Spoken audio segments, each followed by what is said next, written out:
असम और अरुणाचल प्रदेश के बीच दशकों पुराना यानी 50 साल पुराना लंबित सीमा विवाद अब जल्द सुलझने वाला है और इसके आसार भी नजर आने लगे हैं। और देखा जाए तो 123 गांवों का विवाद अब खत्म होता दिख रहा है। वो इसलिए क्योंकि असम और अरुणाचल प्रदेश की सरकारों ने दोनों राज्यों के बीच दशकों पुराने सीमा विवाद को खत्म करने के लिए गुरुवार को केंद्रीय गृह मंत्री अमित शाह के सामने ही एक समझौते पर हस्ताक्षर किए हैं। पूर्वोत्तर के इन दोनों राज्यों के बीच दशकों से सीमा विवाद चला आ रहा है। असम के मुख्यमंत्री हिमंत बिस्वा शर्मा और अरुणाचल प्रदेश के मुख्यमंत्री पेमा खांडू ने इस समझौते पर हस्ताक्षर किए हैं। ये एक ऐतिहासिक समझौता है। इस दौरान केंद्रीय मंत्री अमित शाह ने कहा कि ऐसे समय में जबकि देश स्वतंत्रता का 75वां साल मना रहा है, दोनों राज्यों की अंतर्राज्यीय सीमा पर स्थित 123 गांवों का विवाद अब हमेशा के लिए समाप्त हो गया है। शाह ने असम और अरुणाचल प्रदेश की ओर से पुराने लंबित सीमा विवाद को सौहार्दपूर्ण तरीके से सुलझाया जाना दोनों राज्यों के लिए ऐतिहासिक घटना है।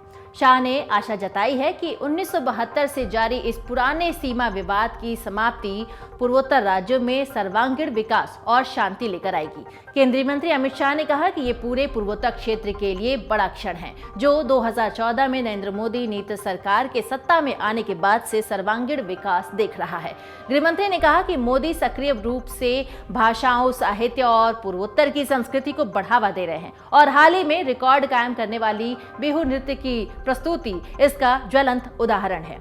उन्होंने कहा कि सीमा विवाद पर एक स्थानीय आयोग की रिपोर्ट दशकों से यहाँ वहाँ भटक रही थी, जिसे अब दोनों राज्यों ने स्वीकार कर लिया है। इस दौरान राज्य मंत्रिमंडल ने राज्य में 8 मेगा परियोजनाओं के लिए लगभग 8,201 करोड़ रुपए के निवेश को भी मंजूरी दी है और 9 मई को समझौता ज्ञापनों पर हस्ताक्षर किए जाएंगे। इन परियोजनाओं के तहत लगभग 6,100 लोगों को प्रत्यक्ष रोजगार का लाभ भी मिलेगा और आपातकाल के दौरान लोकतंत्र की बहाली के आंदोलन में हिस्सा लेने वाले लोकतंत्र सेनानियों को 15,000 रुपए मासिक पेंशन देने की भी मंजूरी दी गई है। दूसरी ओर राज्य मंत्रिमंडल ने सिटी गैस सेवा के लिए ऑयल इंडिया लिमिटेड और असम गैस कंपनी 51% शेयर की एक संयुक्त कंपनी को मंजूरी दी है। अब ये मामला क्या है वो जानेंगे। आपको बता दें कि असम और अरुणाचल प्रदेश 804.1 किलोमीटर लंबी सीमा साझा करते हैं और अरुणाचल प्रदेश को 1972 में केंद्र शासित प्रदेश घोषित किए जाने के बाद से ही दोनों राज्यों के बीच ये सीमा विवाद चल रहा था। गौर कीजिएगा कि अरुणाचल प्रदेश लगातार कहता आ रहा है कि मैदान हिस्सों में कई वन क्षेत्र पारंपरिक रूप से पहाड़ी के आदिवासी प्रमुखों और समुदायों के हुआ करते हैं। उन्हें एक तरफा फैसले में असम को दे दिया गया। अरुणाचल प्रदेश को 1972 में केंद्र शासित प्रदेश घोषित किया गया। अरुणाचल प्रदेश को 1987 में पूर्ण राज्य का दर्जा मिलने के बाद एक समिति का गठन किया गया, जिसने असम के कुछ क्षेत्रों को वापस अरुणाचल प्रदेश को देने की सिफारिश की थी। असम ने इसको चुनौती दी थी कि और ये मामला तब से लंबे समय तक उच्चतम न्यायालय में लंबित चल रहा था। असम के मुख्यमंत्री हिमंत बिस्वा शर्मा और पेमा खांडू ने 15 जुलाई 2022 को नामसाई घोषणा पत्र पर हस्ताक्षर करके सीमा विवाद का समाधान निकालने का संकल्प लिया और तभी से दोनों राज्यों के बीच इस पर बातचीत हो रही थी। अधिकारियों ने बताया कि असम और अरुणाचल प्रदेश ने 123 गांवों के इस विवाद को खत्म करने का फैसला लिया। असम कैबिनेट ने अरुणाचल प्रदेश के साथ दशकों से चल रहे सीमा विवाद के मुद्दे को सुलझाने के लिए 19 अप्रैल को फैसला लिया। राज्य सरकार की गठित 12 क्षेत्रीय समितियों द्वारा दी गई सिफारिशों को 19 अप्रैल को राज्य सरकार ने मंजूरी दी थी। मुख्यमंत्री डॉक्टर हिमंत बिस्वा शर्मा की अध्यक्षता में गुवाहाटी में आयोजित राज्य मंत्रिमंडल की बैठक के दौरान ये निर्णय लिया गया और उसके बाद दोनों राज्य के प्रतिनिधि केंद्रीय गृह मंत्री अमित शाह की मौजूदगी में MOU पर हस्ताक्षर किए।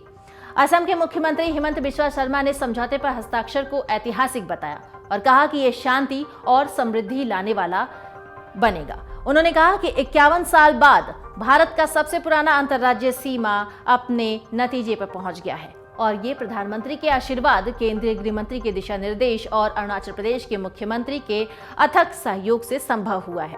शर्मा ने कहा कि अरुणाचल प्रदेश के साथ आज का समझौता पिछले 2 सालों में मेघालय के साथ किए गए प्रयासों के अनुरूप ही है। इससे पूर्वोत्तर में भाईचारे की भावना बढ़ेगी और हमारा संघीय ढांचा मजबूत होगा, क्योंकि ये राज्यों के बीच विवादों को सुलझाने का नया तरीका लाया है। अरुणाचल प्रदेश के मुख्यमंत्री पेमा खांडू ने सीमा विवाद की समाप्ति को अत्यंत महत्वपूर्ण और ऐतिहासिक बताया और भरोसा जताया कि इससे दोनों राज्यों में शांति और विकास में बहुत बड़ा बदलाव आएगा। उन्होंने कहा कि ये समझौता प्रधानमंत्री और गृह मंत्री की प्रेरणा, राजनीतिक इच्छा शक्ति और शर्मान्वित असम सरकार के सक्रिय सहयोग से संभव हो सका है। अरुणाचल प्रदेश की ओर से स्थानीय आयोग के समक्ष 2007 में जिन 123 गांवों पर दावा किया गया था, उनमें से 71 पर सौहार्दपूर्ण समाधान निकल आया है। इसमें शर्मा और खांडू के बीच 15 जुलाई 2022 को नामसाई घोषणा पत्र पर हस्ताक्षर के दौरान निकले 27 गांवों के समाधान और अब के ऐतिहासिक समझौते के तहत निकले 34 गांवों के समाधान शामिल हैं। इन 71 गांवों में से अरुणाचल प्रदेश में से एक गांव को असम में शामिल किया जाएगा। 10 गांव असम में ही बने रहेंगे और 60 गांवों को असम से लेकर अरुणाचल प्रदेश में शामिल किया जाएगा। बाकी बचे जो 52 गांवों में से 49 गांवों की सीमाएं अगले 6 महीने में क्षेत्रीय समितियों द्वारा तय की जाएंगी। वहीं भारतीय वायुसेना के बमबारी क्षेत्र में आने वाले 3 गांवों का पुनर्वास किया जाना आवश्यक है। इस समझौते के तहत दोनों राज्यों की सरकारें राजी हुई हैं कि 123 गांवों पर ये अंतिम फैसला होगा और विवाद समाप्त होगा। मन से उजाला कर चले, मन से उजाला कर चले।